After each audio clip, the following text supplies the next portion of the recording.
You go ahead. BJP has called off their protest and the students are now going back.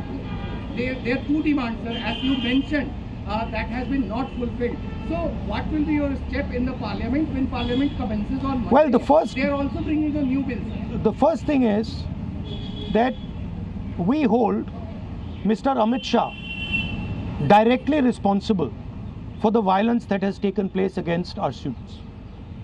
He authorized the shooting of our students. He authorized the use of lethal weapons, pellet guns on our students. So that for us is a fundamental issue. We will not accept our own forces shooting the future of India. So that is going to be a major issue in Parliament. Of course, the students, as I said, have also got the demand of an apology from the Prime Minister. Look, this protest, the reason it has happened, the deeper reason it has happened, is that the Indian system, job creation system, education system, institutional system, media system has been destroyed. It has ceased to exist. There are consequences to this. We are facing now a time of serious economic crisis.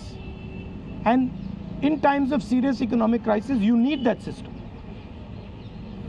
So, the government should be aware that what has happened here is just one step in a very deep problem. Right? So the government needs to start listening to what the people of India are saying. And this is a warning to them. This is a warning from the students of India, it's a warning from the opposition.